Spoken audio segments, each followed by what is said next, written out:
नमस्कार. विवेक संवादमध्ये आपले स्वागत. मी विवेक इनामदार. मित्रांनो, आजचा आपला विषय अत्यंत संवेदनशील, महत्त्वाचा आणि सद्यस्थितीला साजेसा आहे.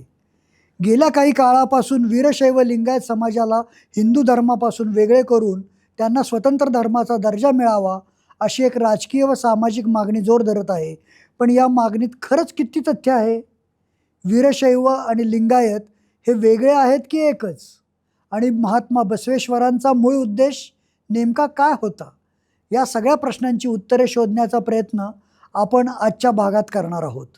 या अत्यंत गहन विषयावर सविस्तर चर्चा करण्यासाठी आणि सत्यावर प्रकाश टाकण्यासाठी आज आपल्या स्टुडिओमध्ये उपस्थित आहेत एक विशेष पाहुणे, श्री दानेश टिमशेट्टी.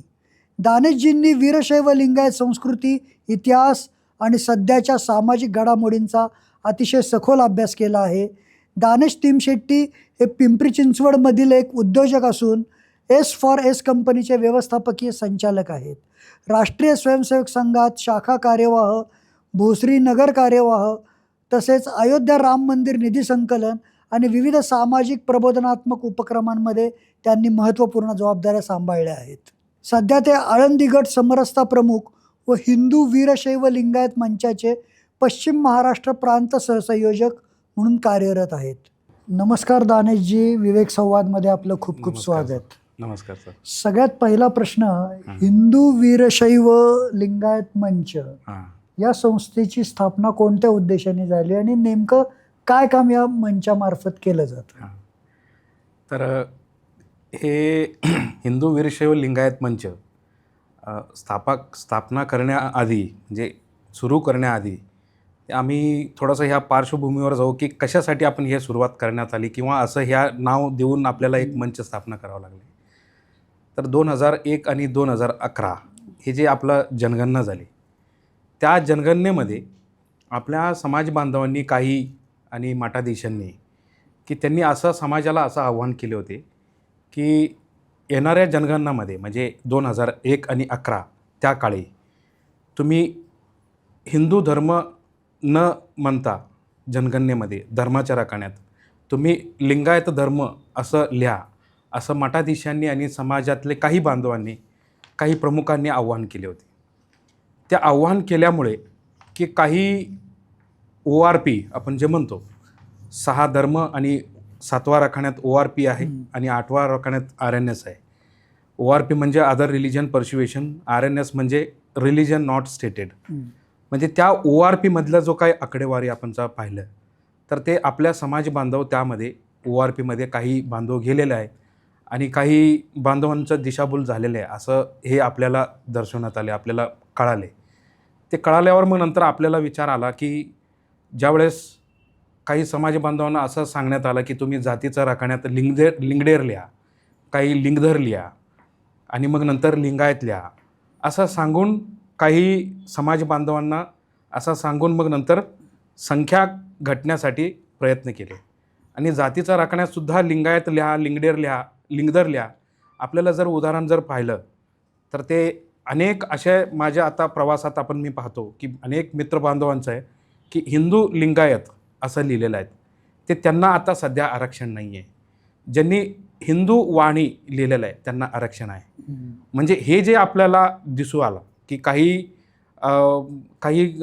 मठाधीशांनी, काही प्रमुखांनी असं कोणीतरी येऊन सांगितल्यावर मग नंतर ते समाजाने ते काही त्यांच्या फॉलोअर्स, अनुयायींनी त्यांनी ते केल्यामुळे आज त्यांना ते आरक्षणाचं ते जे त्यांना मिळत नाही आहे.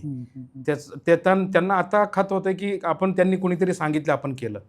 पण त्यांनी हे नाही विचार केला की आपल्या आईवडिलांनी जे धर्म सांगितलं होतं ते हिंदू, आणि मग नंतर जे शाळेचा दाखल्यात त्या आईवडिलांनी, आजी आजोबांनी जे काही सांगितलं होतं ते त्यांनी न करता कोणीतरी पुढाऱ्यांनी सांगितल्यावर त्यांनी ते ऐकून ते केलं आणि ते चूक झाल्यावर आपल्याला दिसून आल्यावर मग आपल्याला वाटलं की येणाऱ्या जनगणनेत पण सुद्धा अनेक मठाधीश आणि काही समाज बांधव असं लोकांना दिशाभूल करणं किंवा काय असं तुम्ही करा असं सांगणं ते चालू आहे.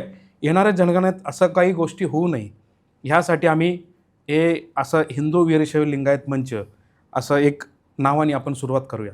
पण हे सुरुवात करण्याआधी आपण एक विचार केला की अन्य काही संघटना आहेत आपल्या ह्या वीरशैव लिंगायत समाजाचं, अन्य काही संघटना काम करतात आहे. आपण पण विचार केला की त्यांना जाऊन आपण भेटूया, की त्यांनाही सांगू की आपण हे हिंदुत्वासाठी आपल्याला काम करायचं आहे. हिंदू संख्या येणाऱ्या जनगणनेमध्ये घटू नये आणि समाजाला एक चांगली दिशा देऊ, की जे व्यवहाराने त्यांना जे व्यवहाराने जे जाती आलेल्या आहेत, कोळी, वाणी, कोष्टी, असं आपण जे व्यवहाराने जे आलेले जे काय असतात ते तसंच त्यांनी ते नमूद करावं, की जेणेकरून त्यांना आरक्षणामध्ये काही हानी होणार नाही. पण त्यांना जेव्हा विचारलं गेला की काही संघटनांना, की ते म्हटले हिंदू हा शब्द असा थोडंसं नकार देत गेले काही प्रमुख संघटना जे आहेत ते. मग हे आपण जे समाजात काम करणारे जे संघटना आहे, प्रमुख संघटनाच असे काही गोष्टी हिंदू ह्या शब्दापासून नकारल्यावर आपल्याला असं दिसून आला की हे खरं खूप मोठा समस्या आहे, की हे छोटा समस्या नाही आहे. अशा अनेक जे प्रमुख संघटना असं म्हणतात आहे की हिंदूपासून आपल्याला तोडण्याची किंवा काही वेगळं दाखवण्याचं जे काही प्रक्रिया सुरू केलेली ह्या लोकांनी येणाऱ्या जनगणनामध्ये आणि समाज बांधवांना हे खूप दिशाभूल होईल आणि येणाऱ्या भविष्याचे जे ते पिढी असतील त्यांना हे भोगावं लागेल.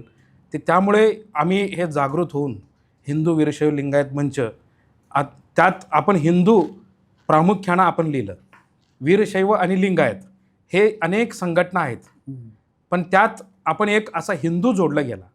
हिंदू जोडला गेला म्हणजे काय, की आपण अनेक दुकानामध्ये आपण जाऊन पाहतो की ज्यावेळेस डालडा आले आणि गोकुळ तूप आले आणि किंवा कात्रज तूप आले, ते त्यावेळेस अनेक असं तुपाचं दुकान उघडलं गेले. पण त्यावेळेस आपण एक असा विचार केला की हे शुद्ध तुपाचं दुकान म्हणजे हिंदू वीरशैव लिंगायत हे आपण मूळ हिंदू आहोत पहिले, मग नंतर आपण वीरशैव लिंगायत आहोत, असं ह्या विचाराने आपण हा मंच सुरुवात केली. आपण मगासपासून हे दोन शब्द सातत्याने येत आहेत, वीरशैव आणि लिंगायत. या दोन शब्दांमध्ये खरोखरच फरक आहे का काही? खरं तर वीरशैव हे संप्रदाय आहे, पंथ आहे. आपल्या एक आता नूतन काशीपीठाचे जगद्गुरू जे आहेत आपल्या श्री मल्लिकार्जुन विश्वराध्य स्वामीजी जे आहेत, त्यांनी पण सुद्धा आपल्या एक कार्यक्रमात ते सांगितलं की हे हिंदू धर्म हे वटवृक्ष आहे. त्या वटवृक्षाचा आपण एक फांदे म्हणून आपण वीरशैव आहोत. पण वीरशैव हा एक संप्रदाय आपण म्हणतो, पण वीरशैव हे समजण्यासाठी आपल्याला थोडंसं मागे जावं लागेल. म्हणजे त्याच्या वीरशैव आणि ते कसं नाव निर्मिती झाली आणि कशा पद्धतीने हे संप्रदाय सुरू झाले. वीरशैव जर आपण बघितलं त्यात एक शेवटचा शब्द आहे शैव. आपण भारतीय मूळ संस्कृतीमध्ये जर आपण गेलो पाठीमागे, की हे सनातन संस्कृती जे चालले, त्या सनातन संस्कृतीमध्ये मूल एक 5 आपले पंथ होते. ते मूल पंथ म्हणजे आपण जे काय भारतीय संस्कृती त्या आधारावर चाललेले आहेत. ते एक पहिलं म्हटलं तर आपलं शैव, वैष्णव, शाक्त, गांत्र असे काही, मग नंतर कार्तिकेयांना उपासना करणारे ते पंथ, मग नंतर शक्तीचं उपासना करणारे शाक्त, गणपतीचं उपासना करणारे ग्रांत्र, विष्णूचं उपासना करणाऱ्यांचं त्यांचं वैष्णव, शिवांचे उपासक करणाऱ्यांचे शैव. त्या शैव उपासक जे करतात, शिवाचे उपासक जे करणारे जे लोक आहेत, आणि देशात तुम्ही जर बघितले तर ते करोडो संख्यांमध्ये ते शिवाचे उपासक आहेत. त्यातलं जे लोक की परमेश्वराला की जे हातात इष्टलिंग म्हणून की जे जगत सर्वम ह्या ज्या लिंगामध्ये पूर्ण त्रिलोकाचं दर्शन होतो, सगळ्या त्या ठिकाणीच आहे. साक्षात परमेश्वर ह्या लिंगामध्ये आहे. म्हणून ज्यावेळेस आपण लिंगपूजा करतो, की ज्यांनी कुणी आपल्या शिवाचार्य जे मठाधिपती आहेत ते त्यांच्याकडून लिंग आयात आपण जेव्हा करतो, लिंग त्यांच्याकडनं आपण जेव्हा घेऊन ज्यावेळेस आपण पूजा करायला सुरुवात करतो, म्हणजे त्याला आपण लिंगायत असं आपल्याला आलेलं आहे. पण ते वीरशैव जे आहे ते शैव संप्रदायातील जे लोक लिंग आयात करून, लिंग घेऊन पूजा करून जे आचरण करतात आणि त्या विद्यामध्ये त्या ज्ञानामध्ये रमतात, त्यांना वीरशैव म्हटले. म्हणजे वीरशैव म्हणजे वी शब्दानं उच्चते विद्या आणि शिवजीवैक्य बोधिका असं ते एक आपलं ह्याच्यामध्ये सांगितलेलं आहे. वी म्हणजे विद्या, र म्हणजे रमणारा आणि शिव म्हणजे शिव लिंग, आणि जीव म्हणजे अंग, आणि अंग आणि शिव लिंग आणि अंगमध्ये ऐक्य होणारा, ऐक्य होऊन त्या विद्या प्राप्त करणारा, म्हणजे त्या ज्ञानात रमणारा त्या व्यक्तीला त्यांनी वीरशैव असं हे सिद्धांत शिखामणीमध्ये 5व्या अध्यायात 16वा ह्याच्यामध्ये सांगितलेलं आहे. म्हणजे इतकं सुंदर शैव संप्रदायातला हा उपशाखा म्हणजे वीरशैव आहे. त्या वीरशैव हे आपलं धार्मिक आचरणाचं नाव. उपशाखा पंथ, भारतातला असा अनेक पंथ आहे. जसं भागवत संप्रदाय जे आहेत आपल्या इथे, ते त्याला पण आपण पंथ म्हणतो. बरोबर. आणि अनेक राज्यांमध्ये एक एक एक एक पंथ आहे. ते असं तसं असं म्हणजे ते वीरशैव संप्रदाय कर्नाटकातला संप्रदाय आहे, महाराष्ट्रातला भागवत संप्रदाय आहे, आणि आपला जे लिंग धारण करून जे लिंग पूजा करतो त्याला लिंगायत असं म्हटलेलं आहे. म्हणजे इथं आपण भागवत संप्रदाय, आपण महाराष्ट्रातलं जर उदाहरण घेतलं की संप्रदाय भागवत संप्रदाय आहे, पण वारी करतो म्हणून त्याला वारकरी म्हटलंय, माळा घालतो म्हणून त्याला माळकरी म्हटलंय. तसं लिंग धारण करून लिंग पूजा करतो म्हणून त्याला लिंगायत म्हटलंय. म्हणजे असं हे शब्दाचा अर्थ आहे. म्हणजे हे धार्मिक आचरणाचं नाव आहे. म्हणजे हे तसं त्यामध्ये काहीच फरक दिसत नाही. तुम्ही काही फरक नाहीये. म्हणजे हे दोन्ही वीरशैव लिंगायत हे एकच आहे. हे अनेक आपल्या राजकारण्यांनी किंवा काही मठाधीशांनी हे ते सांगितले की हे दोन्ही शब्द एका नाण्याचा दोन बाजू आहे. म्हणजे असं ह्याच्यात काही अर्थ वेगळा अर्थ नाहीये. दोन्ही एकच आहे की आचरणाचं नाव आहे आणि ते पंथाचं नाव आहे असं आपले हे. आता एक उत्सुकता म्हणून विचारतो, महात्मा बसवेश्वरांनी खरंच एका नव्या धर्माची स्थापना केली होती का? तसं तुम्हाला सांगावं म्हटलं तर महात्मा बसवेश्वरांच्या काळात हे लिंगायत हा शब्दच नव्हते. ते लिंगायत शब्दच नव्हते. आचरण होते की लिंग गुरूंकडनं दीक्षा घेऊन ते घेणं आणि ते लिंग पूजा करून लिंग धारण करून आपण आचरण करणं एवढंच होते. आणि काही काळांतराने एक 13वी-14वी शतकात असं एक विचार आला की काही लोकांना जेव्हा आपण विचारतो की ते काही भागात, आता समजा तुम्ही कर्नाटकात आपण राहतो, की तुम्ही कोण आहात, तर आम्ही लिंगायत आहोत, लिंगपूजा करणारे आहोत, लिंगायत आहे, तर आम्ही असं म्हणतात. जर आपण महाराष्ट्रात विचारलं की तुम्ही कोण आहात, आम्ही वारकरी आहे, असं एक साधारण भाषेत असं सांगतात आहे. की म्हणजे ज्यावेळेस मोघलाई ज्यावेळेस आक्रमण झाले की त्यावेळेस जे आपले लोक होते की ते लिंग पूजा करणारे लिंग पूजा करणारे लोकांना लिंगायत हे 13वी-14वी शतकात हा शब्द आले. तुम्ही महात्मा बसवेश्वरांच्या काळात जर बघितलं, त्यांचा पूर्ण आत्ता सध्या आपल्याकडे उपस्थित असलेल्या वचनांमध्ये सखोल ज्ञान करून जे त्याला त्यामध्ये बघितलं तर कुठंच हा लिंगायत हा शब्द आढळत नाही. मग तुम्ही जर बघितलं वीरशैव हा शब्द 231 अशा वचनांमध्ये आपल्या ह्या वीरशैव शब्द आढळतो, की लिंगायत हा शब्द कुठंच आढळत नाही. आणि त्यावेळेस जर आपण बघितलं ती हिंदू धर्म जर आपण बघितलं, आता लिंगायत धर्म आपण म्हणतात हे की त्यावेळेस हा लिंगायत शब्दच नव्हते, तर ते धर्माची व्याख्या त्या काळात त्यांच्या काळात जो चांगल्या कृतीने करतो त्याला धर्म म्हणायचं, वाईट कृत्य जो करतो त्याला अधर्म म्हणायचे.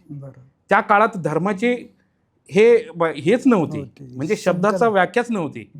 आपण जर धर्म जर बघितलं तर हे ज्यावेळेस ब्रिटिशकालीन जेव्हा आले, जेव्हा ख्रिश्चनांची ज्यावेळेस पंथ आला आपल्या भारतात आणि ज्यावेळेस मुस्लिमांची ज्यावेळेस संख्या आपल्या भारतामध्ये वाढायला लागली किंवा काही मुस्लिमांची संख्या आली, त्यावेळेस त्यांचे एक पंथ आणि ख्रिश्चनांचं एक पंथ हे सगळं झाल्यावर मग नंतर आपल्यालाही सुद्धा नाव ठेवून घ्यावं लागले. खरं पाहिलं तर की आपण त्याआधी हे जे आपलं जे संप्रदाय आहे त्या संप्रदाय आपण पालन करून हे सर्व विश्व हे आपलं वसुदैव कुटुंबकम, आम्ही एका परिवारात आहोत, अशा ह्या भावनेने आपण राहत होतो. बरोबर. पण धर्माची व्याख्या जर आपण पाहिलं की आधी ह्या पृथ्वीवर लोक जे एकमेकांना ओळखायचं, म्हणजे आपल्याला माहितीप्रमाणे आपण जे आता केलेल्या अभ्यासाप्रमाणे जर पाहिलं की ते सिव्हिलायझेशन कोणत्या कोणत्या भागात राहायचं ना, त्या लोकांना सिव्हिलायझेशन असं ओळखले जायचे. बरोबर. म्हणजे हडप्पा संस्कृती किंवा काय मोहनजोदडो संस्कृती, मग नंतर माया संस्कृती, ग्रीक संस्कृती, रोम संस्कृती, आणि अशा ह्या संस्कृती म्हणजे सिव्हिलायझेशन, ह्या सिव्हिलायझेशन म्हणून ओळखले जायचे. ते तेव्हा हे रिलिजन आणि धर्म हा शब्दच नव्हते. ओके. मूळ जर बघितलं तर आपल्या ह्या भारतीय संस्कृतीमध्ये धर्म ह्या व्याख्यानं जर समजून सांगायचं म्हटलं तर ते हे खूप मोठी व्याख्या होती. ते आपल्याकडे काय धर्माला काय म्हटले की शेजार धर्म, पितृधर्म, मातृधर्म, राजधर्म, असं अशा अनेक ह्याच्यामध्ये जे काय त्यांचे केलं पाहिजे ते केलं पाहिजे, कर्तव्य हे आपलं कर्तव्य कसं असलं पाहिजे ह्यासाठी धर्म असं हा आपल्याकडे शब्द व्याख्या आहे. होती की म्हणून हे आपण जर पाहिलं तर ते हा शब्दच नव्हते आणि मूळ असा ह्या कुठंच त्यावेळेस धर्म म्हणून त्यांनी महात्मा कधी बोललेच बसवेश्वर नाही, यांनी धर्म स्वतंत्र कधी केला कधी असं सांगितलं पण नाही आणि बोललेच नाहीये. ओके. आता आणखीन एक उत्सुकतेचा एक साधा प्रश्न आहे की हिंदू समाजामध्ये जे मृतदेह असतो तो दहन करण्याची पद्धत आहे आणि लिंगायत समाजामध्ये तो पुरण्याची पद्धत आहे. तर या एका पद्धतीमुळे तो वेगळा धर्म होऊ शकतो का? तसं नाही आहे सर. ॲक्च्युली हिंदू समाजामध्ये जर आपण पाहिलं की ते जवळपास एक 23 असे समाज आहेत की त्यांच्याही सुद्धा जे अंत्यविधी जे आहेत ते पण सुद्धा पुरले जातात. म्हणजे फक्त लिंगायत समाज आहे असं नाही आहे. म्हणजे हे आधीपासून जर आपण पाहिलं की ते आपलं दफन हा शब्द नाही आहे लिंगायत समाजामध्ये. लिंगायत समाजामध्ये ज्या अंत्यविधीचं नाव आहे की ते त्याला आपण काय म्हणतो, शिवैक्य आपण म्हणतो, शिवैक्य म्हणतो. मग नंतर समाधी असं आपण म्हणतो. नंतर ते ज्या दफनभूमी जे शिवामध्ये विलीन होणं किंवा आता आपण जे म्हणतो की दफन म्हणजे काय होतं की ते एक उर्दू शब्द आहे आणि मग नंतर या लिंगायत आणि वीरशैवांमध्ये रुद्रभूमी असं म्हटली जातं. दफनभूमीला रुद्रभूमी आणि शिवाच्या ह्याच्यामध्ये ऐक्य होऊन जाणे म्हणजे शिवैक्य. आणि ज्यावेळेस जे दफन आपण म्हणतात ना की तसं आपल्या ह्या शिवैक्य ज्यावेळेस होत असताना अंत्यविधी करत असताना ते ज्या लिंग आपण धारण केलेलं असतो ते लिंगसुद्धा आपल्या हातात असतो की ज्या आपण लिंग ज्यावेळेस आपल्या शिवाचार्यांकडून आपण जगद्गुरूंकडून ज्यावेळेस आपण घेतलेलं असतो पूजन करण्यासाठी की तेव्हापासून ते आपलं शिवैक्य होईपर्यंत ते आपल्यासोबतच असतो. शेवटपर्यंत आपल्यासोबत येणारा एकच वस्तू म्हणजे काय तर तो आपलं धारण केलेला जो लिंग आहे तो आपल्यासोबत येतो. बरोबर. म्हणजे हे ज्यावेळेस अंत्यविधी केले जातो ते जे समाधी जे घेतलेला जो स्थिती आहे परमेश्वराचा जो समाधी स्थिती आहे त्या समाधी स्थितीमध्ये बसवलं जातं. बसून मग नंतर समाधी स्थितीमध्ये बसून हातात लिंग देऊन मग नंतर त्यांना विधी केले जातं. म्हणजे ह्याच्यामध्ये जर आपण पाहिलं तर ते मूळ आपण जे शिवाच्या आचरण करणार आहोत, शिवाचे उपासक आहोत, शेवटपर्यंत आपण विलीन जरी झाले तर त्यांच्यातच आपण विलीन होऊन जाणार आहोत असा ह्याच्यानी. आता दहन जर केले तर ते अग्नी त्या लिंगाला लागू नये, अग्नी त्या लिंगाला लागू नये म्हणून ते दहन करत नाही. म्हणून त्या ज्यावेळेस अंत्यविधी करत असताना त्या समाधी स्थितीमध्ये परमेश्वराचा समाधी स्थितीमध्ये बसून त्यांच्या हातात लिंग देऊन ते अंत्यविधी केले जातात. ह्या जर आपण बघितलं म्हणजे हे 23 समाज असंही करतात आहे आणि आपलं जे स्थिती आहे महाभूतात विलीन होणं हा एक हे असतो. म्हणजे अग्नीमध्ये करता येत नाही, जलसमाधी घेता येत नाही, मग आपल्याला उरतो एकच आहे की जे समाधी स्थितीमध्ये आपल्याला लिंगाला अग्नी लागू नये ह्या स्थितीमध्ये म्हणून ते पुरलं जातं. म्हणजे पुरलं जातं म्हणजे आपल्या वेगळं धर्म होत आहे असं नाही आहे. म्हणजे त्या एक ते काही म्हणतात ना की काही विचारवंतांनी काही बुद्धिस्टांनी त्यांनी काय केले की म्हणजे जास्त आपण म्हणतो ना की ते कम्युनिस्ट विचारधारा जे असलेले लोक आहेत की त्यांनी हे विचार असं टाकून की तुमचं हे प्रक्रिया वेगळी आहे, इथं अग्नी दिली जातं, तुम्हाला ते पुरलं जातं असं सांगून वेगळं दाखवण्याचा जे एक त्यांनी वापरलं जातात त्या अशामध्ये. पण मूळ त्यातलं शिवाच्या सोबत ऐक्य होण्यासाठी, परमेश्वरासोबत ऐक्य होण्यासाठी आणि ते समाधी स्थळामध्ये ज्यावेळेस आपण बसतो अग्नी त्या लिंगाला लागू नये म्हणून दहन केले जात नाही. तर लिंगायत समाजामध्ये दिवाळी साजरी केली जाते. हां.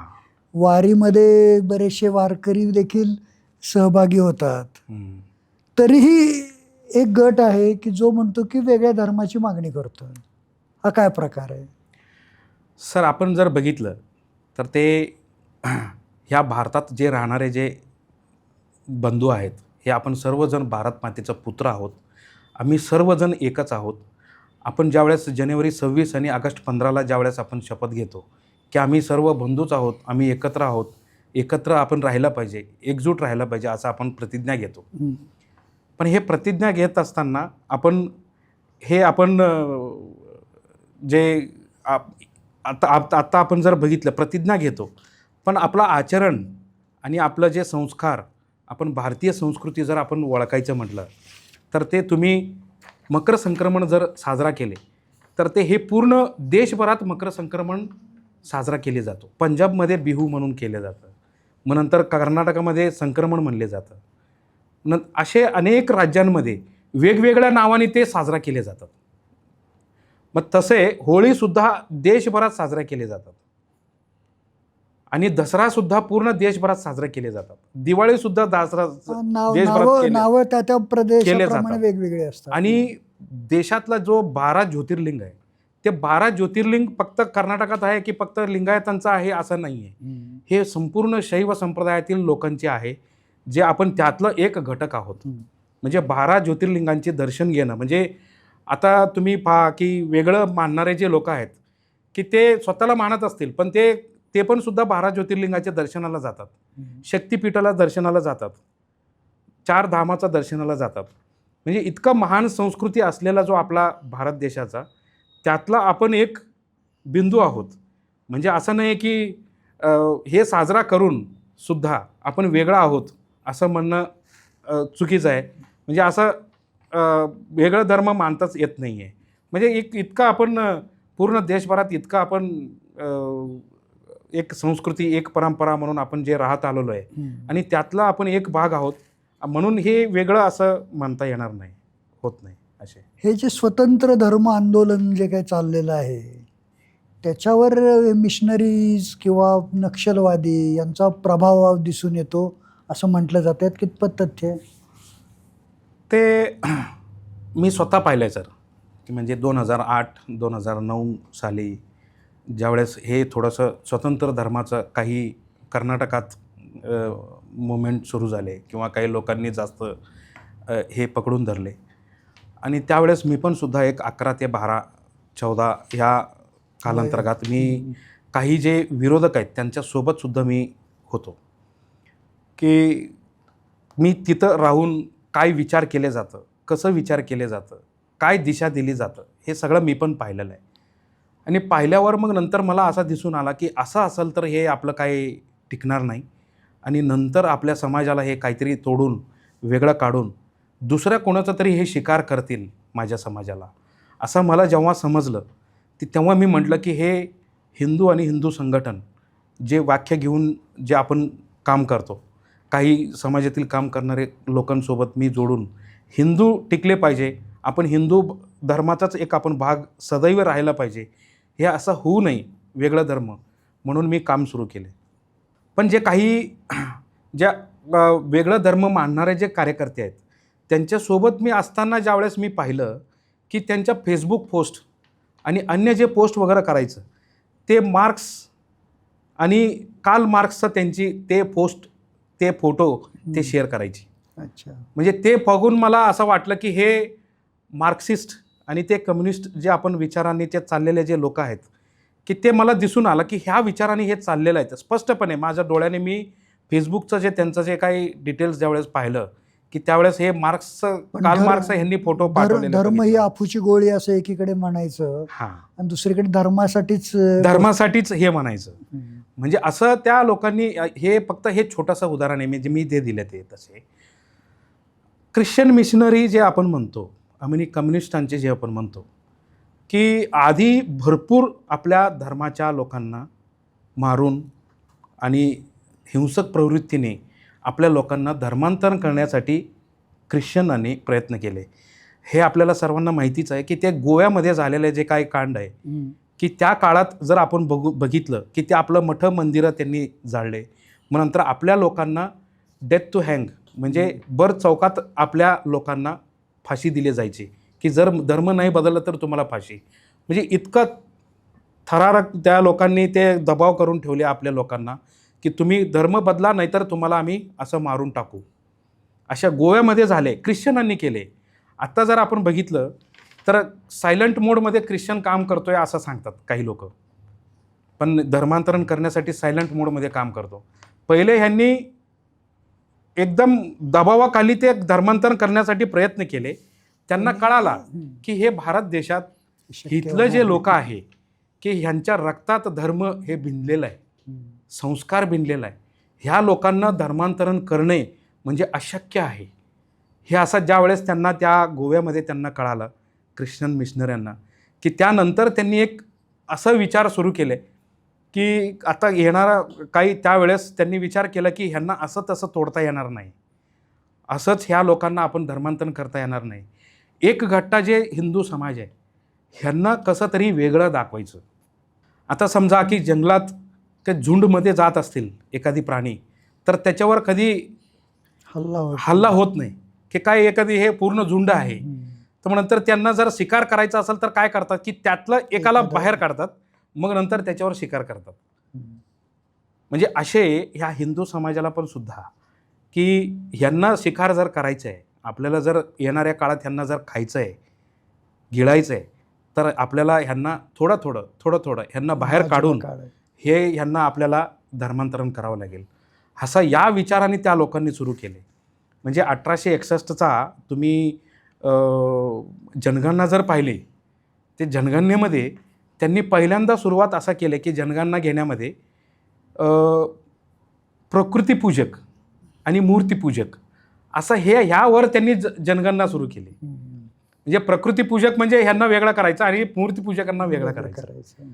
पण त्यांनी ज्यावेळेस लोकांना ज्यावेळेस पाठवले की जनगणना करण्यासाठी, त्यावेळेस त्यांना कळालं की इथं मूर्तीपूजक प्रकृती पण पूजा करतात, प्रकृतीपूजा करणारे इथं मूर्तीपूजा पण करतात. पण ज्यावेळेस विचारायला गेल्यावर त्या म्हणायचं की आम्ही प्रकृती पण करतो आणि पूजा करतो. म्हणजे 1861चा त्यांचं जनगणना जे आहे ते ॲक्च्युली त्यांचा फेल गेल्यामुळे मग नंतर 1871चा जो काही जनगणना त्यांनी केली, त्या जनगणनेमध्ये त्यांनी एक ट्रायबल्स असं नाव जोडलं गेले. ट्रायबल्स म्हणजे आपण पूर्वांचल आपण म्हणतो 7 सिस्टर्स, त्या भागात ते ट्रायबल्स म्हणजे हिल्स ट्रायबल्स या भागात राहणारे लोकांना त्यांना वेगळं करायचं म्हणून त्या 1871च्या जनगणनेमध्ये दाखवले. आणि ते तुम्ही जर पाहिलं की त्या नागालँड आणि मणिपूरमध्ये जे काय ख्रिश्चन धर्मांतरित झाले, नागालँड आज 100% पूर्ण धर्मांतरित झालेला हा राज्य आहे. त्यांनी पहिलं ट्रायबल्स लिहिल्यावर मग नंतर हिंदूपासून वेगळं झाल्यावर मग नंतर त्यांच्यावर प्रयोग केले गेले. प्रयोग केल्यावर मग नंतर 100% आज ते ख्रिश्चन झालेलं आपल्याला राज्य दिसतं आहे. तसंच अनेक आता आपण 1871मध्ये ज्यावेळेस सिखिझम ज्यावेळेस त्यांनी ॲड केला की ह्या धर्माच्या रखाण्यात, तसं पाहिलं तर ते शीख, बौद्ध आणि जैन हे आपल्याच एक घटक आहे, हिंदू समाजाचा एक घटक आहे. आणि ह्याच पृथ्वीवर ह्याच आपल्या भूमीमध्ये जन्म झालेल्या हा एक तिन्ही धर्म आहेत. आपण जर आता सध्याचं एक GR जर बघितलं की ते शीख आणि बौद्ध आणि जैन जर असलं तर त्यांनी जर धर्मांतरित झाले असतील किंवा ह्यामध्ये जर झाले असतील तर त्यांना काय त्या GRमधून त्या लोकांना काही आरक्षणापासून त्रास दिली जाणार नाही. पण जे मुस्लिम आणि ख्रिश्चनमध्ये जे लोक धर्मांतरित झालेलं आहे त्यांना हे ह्या आरक्षण घेता येणार नाही असं एक GR काढले होते. म्हणजे असं अनेक त्या लोकांनी प्रयत्न केले, शीखांना वेगळं केले. आज तुम्ही जर पंजाबमध्ये पाहिलं तर ते 30 ते 40% जे शीख समाज आहे, जवळपास एक 15 ते 20% तरी कमान ते ख्रिश्चनमध्ये धर्मांतरित झालेलं आहे. आणि अन्य जे हिंदू समाज आहे त्या हिंदू समाजामधील एक चांभार जे समाज आहे त्या समाजाला पण सुद्धा ते सांगतात की तुमचं संत रविदास तुमचा धर्म वेगळा आहे अशी तिथंही सुरू आहे. म्हणजे असं तर पाहिलं तर ते पूर्वी त्यांनी पूर्वांचलमध्ये प्रयत्न केले आणि पश्चिममध्ये पंजाब प्रयत्न केले. आता दक्षिणाचा जो द्वार आपण म्हणतो दक्षिणेचं द्वार म्हणजे कर्नाटक आहे. ते दक्षिणेचं द्वार कर्नाटकालाच आपण हे करूया म्हणून असं त्यांनी हे स्ट्रॅटर्जीमध्ये सुरू केलं. ख्रिश्चन मिशनऱ्यांनी आणि कम्युनिस्टांनी हे विचार करून ते कर्नाटकमध्ये राहणारे जे काही लिंगायत समाज आहे, मोठे समाज, त्याला तोडण्याचा प्रयत्न करण्यासाठी हे सगळं षड्यंत्र सुरू केले. फक्त कर्नाटकातलं लिंगायत समाज असंच नाही, पण आपण महाराष्ट्रामध्ये जरी बघितलं तर ते शिवधर्म आणि सारणा धर्म असं पण आहे. मग नंतर लिंगायत धर्म, तिकडं रविदास धर्म, असे सगळं 7 ते 8 असा धर्म आता पाईपलाईनमध्ये असं त्यांची ह्या विचारामध्ये षड्यंत्र सुरू आहे. जर आपण बघितलं की 6 धर्म आहेत. डॉक्टर बाबासाहेब आंबेडकरांनी आपल्याला 6 धर्म दिले. त्या पहिलं धर्म हिंदू, मुस्लिम, ख्रिश्चन, बौद्ध, शीख आणि जैन. हे जे 6 धर्म आहे ते संविधान निर्माते ज्यावेळेस करत असताना हे 6 धर्म दिले आणि 6 धर्मामध्येच आपल्याला राहायचं आहे. आणि त्यांनी सांगितले की हिंदू कोड बिल आणण्यासाठी डॉक्टर बाबासाहेब आंबेडकरांनी हिंदू धर्मासाठी त्यांनी केलेलं मोठं योगदान म्हणजे की हे हिंदू कोड बिल आणलेल्या आपल्यासाठी खरं तोच माझा पुढचा प्रश्न धरणार होता आहे. की लिंगायत समाजाला हिंदू कायदे लागू होतात हां आणि उद्या जर त्यांनी आम्ही हिंदू नाही अशी भूमिका जर घेतली हां तर काय होणार? आता माहीत आहे की ते आपल्या ज्या राज्यघटनेमध्ये आहे हिंदू म्हणजे कोण असं त्यांनी स्पेसिफाय क्लिअरिफाय करून दिलेलं आहे की जे आपण पितृ आस्ती आपण म्हणतो, जे वंशावळीने आलेले जो आस्ती असतो की त्याचे ज्यावेळेस मुलांना ज्यावेळेस डिवाईड केली जातं ते त्यावेळेस पण सुद्धा ते हिंदू कोड बिल अनुसार केले जातं. पण आज जे शीख आहे आणि बौद्ध आहे आणि जैन आहे त्यांना पण सुद्धा हिंदू कोड बिल अन्वय आहे. ते बाबासाहेब आंबेडकरांनी स्पष्ट सांगितले की मुस्लिम आणि ख्रिश्चन हे 2 सोडून अन्य सगळं हिंदू कोड बिलमध्ये आहे आणि हिंदू कानूनानुसार आहे, हे एकच आहेत अशी. तर ही जी आता जनगणना चालू होणार आहे त्या जनगणनेमध्ये लिंगायत बांधवांनी हिंदू हा धर्म म्हणून नोंद नाही केला तर काय नुकसान होणार आहे? राज्यघटनेमध्येच नाही आहे, संविधानात्मक आपण जर बघितलं शासनामध्ये ह्याच्यामध्ये ते 6च धर्म आहे. दिलेला जो धर्म आहे ते 6च धर्म आहे. ते जे दिलेलं आहे तेच आपल्याला करायचं आहे. आपण वेगळं जर आपण केलो तर कुठंतरी आपण अन्य ठिकाणी जाऊन आपण पडलो. तर जे आत्तापर्यंत जे आपण आरक्षण जे आपल्याला आहे सध्या की ते जाती हा जो शब्द आहे ना की हिंदू धर्मामध्येच आहे. आता तुम्ही ख्रिश्चन किंवा काही मुस्लिम असा धर्मामध्ये तुम्ही पाहिलं तर ते तिथं जाती असं नाही आहे. तर हे हिंदू धर्मामध्येच अनेक जाती झाले आणि ते जातींमध्ये काहींना आरक्षण आहे. त्या जातीनुसार असल्यामुळे ते आरक्षण आहे की आता जर आपण हिंदू धर्मात नाही राहिलो. आता काय म्हटले की एक GR जेव्हा काढले की ते ज्या GRमध्ये काय म्हटले होते की तुम्ही ख्रिश्चन आणि मुस्लिम जर धर्मांतरण झाले आहे तर ते तुम्हाला आरक्षण लागू होणार नाही असं ते GR काढले होते. म्हणजे तसंच वेगळं धर्म झाल्यावर मग नंतर ते काढले तर आणि अदर्स म्हणजे आहे ORP मध्ये आता जे सांगतात आहे की ती लिंगायत धर्म टाकणार कुठं आपण? 6च आहे कॉलम, त्या 6 कॉलममध्ये तर नाही आहे आणि संविधानात्मक नाही आहे. तर तुम्ही नसताना तुम्ही काहीतरी वेगळं दिशा सांगताय, दिशाभूल करताय समाजाला की ORP मध्ये तुम्ही नाव टाका आणि आपल्याला नंतर आपल्याला मिळेल. ज्यावेळेस मिळेल त्यावेळेस असं ते होणार नाही. आत्ताही काही लोकांनी जे काही अन्य समाजातील लिंगायत असं लिहिल्यामुळे, लिंगडेर लिहिल्यामुळे, लिंगधर लिहिल्यामुळे त्यांना आरक्षण नाही आहे. काय कुणीतरी एकाने येऊन सांगितलं आणि त्यांनी केले जातीचा राखण्यात, असे त्यांना आता आज आरक्षण मिळत नाही आहे. आता त्यांनी जे वाणी होते आधी त्यांनी ते लिंगायत लिहिले, हिंदू लिंगायत लिहिले, जे वाणी होते लिंगायत लिहिल्यामुळे नाही आहे, हिंदू वाणींना आज आरक्षण आहे. म्हणजे आपल्या ज्या आजी आजोबांनी, आई वडिलांनी जे आपल्याला शाळेच्या दाखल्यात जे आपल्याला धर्माच्या राखण्यात हिंदू आणि जातीचा राखण्यात ज्या व्यवहाराने आलेले जे जाती आहे त्यांनी जे सांगितले होते आपल्याला त्यानुसारच आपल्याला पुढं जायचं आहे.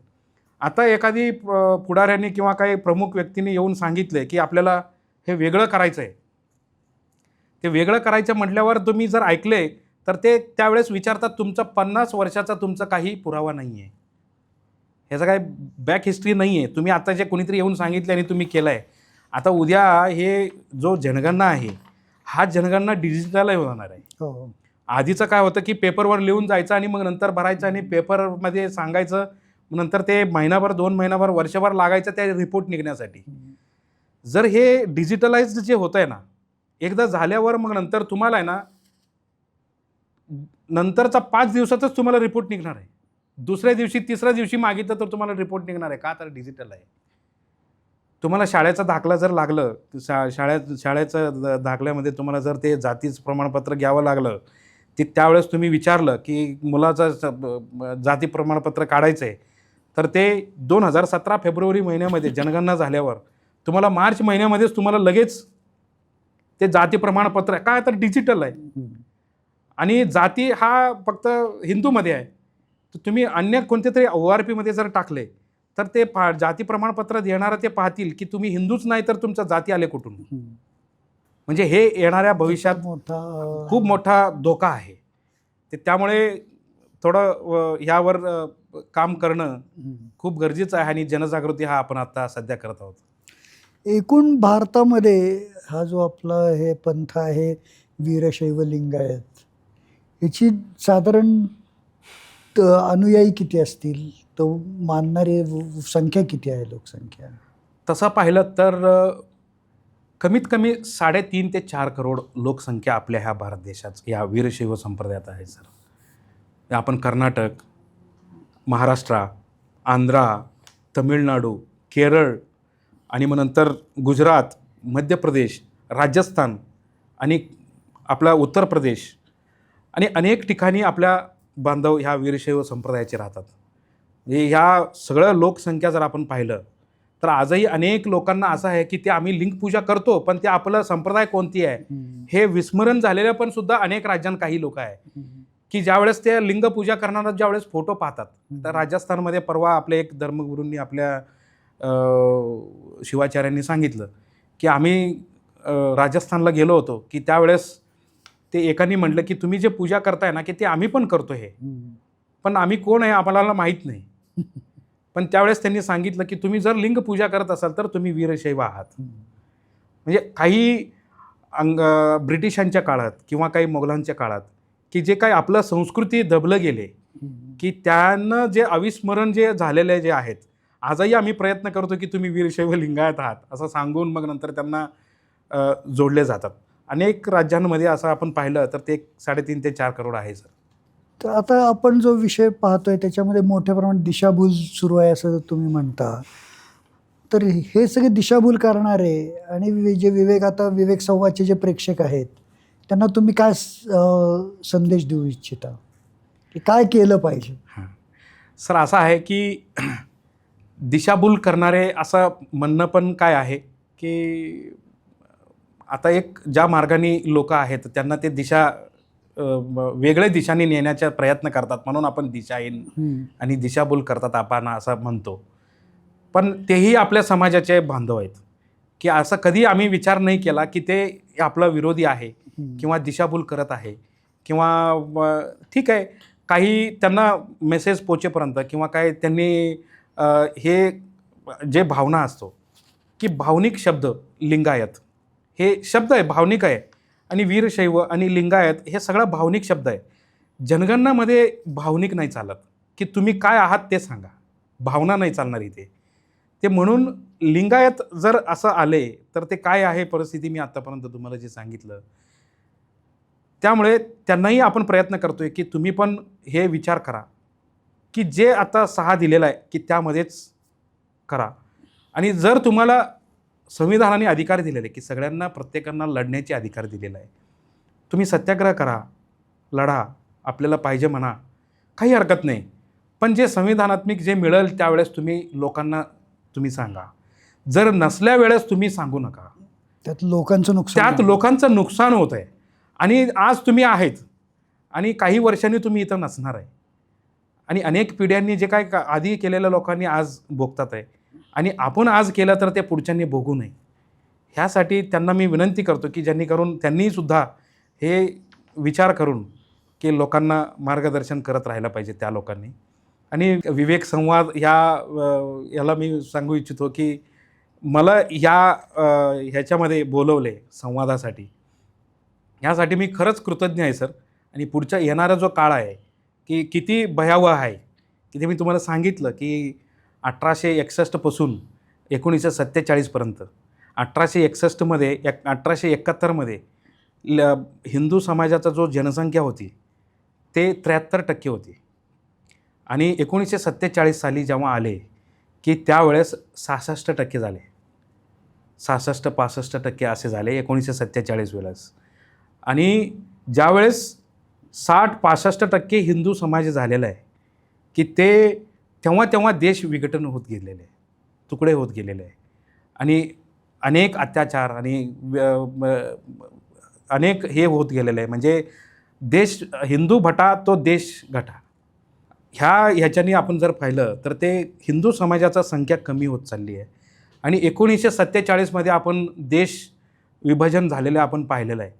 त्यानंतर हिंदू समाजाची लोकसंख्या 66-65 असलेले 1951 जे जनगणना झाली त्यामध्ये 84% आपल्या हिंदू समाज होते.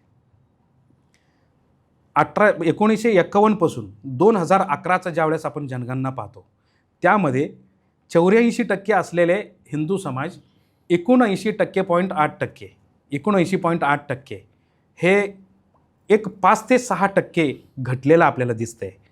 आधी 1871 पासून 1947 पर्यंत जवळपास 8 ते 10% आणि 1947 नंतर आता 2011 पर्यंत गेल्या जनगणनेचं आपण पाहिलं तर जवळपास 5 ते 6% म्हणजे 15 ते 16% आपल्याला घटलेले दिसत आहेत.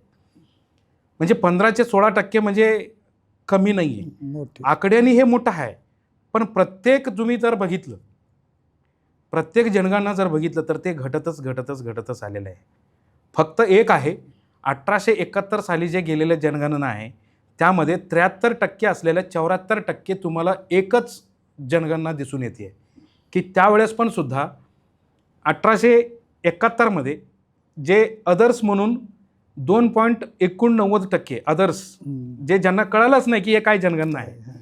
मग त्यावेळेस ते 3% असलेले जे काही लोकसंख्या आहे ते त्यावेळेस इकडं डायव्हर्ट झाले.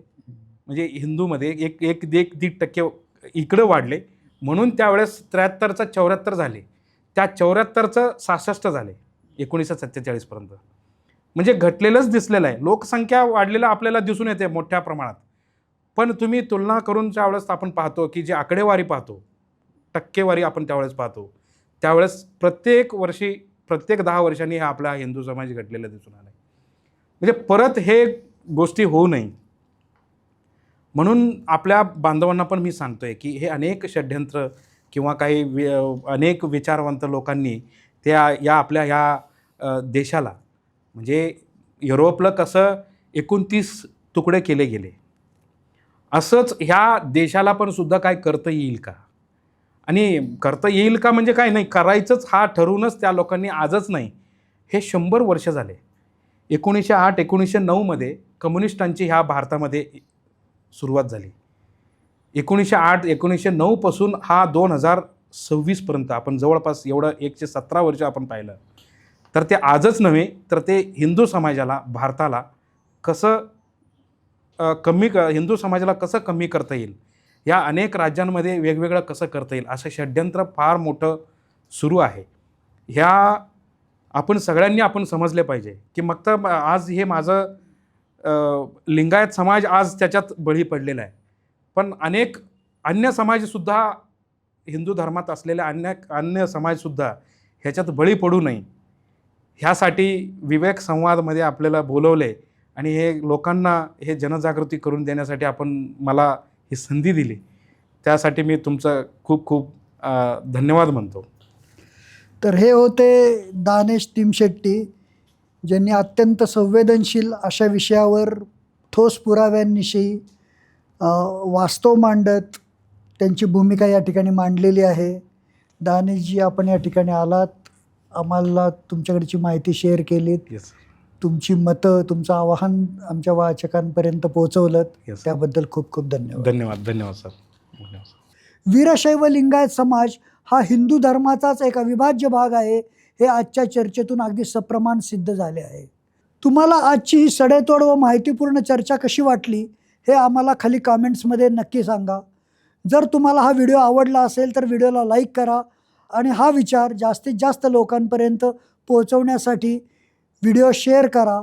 आणि अशा ज्वलंत आणि वैचारिक विषयांवरील पॉडकास्ट पाहण्यासाठी विवेक संवाद चॅनलला लगेच सबस्क्राईब करा. पुन्हा भेटूया अशाच एका नव्या विषयावर चर्चा करण्यासाठी. तोपर्यंत पाहत रहा विवेक संवाद. नमस्कार.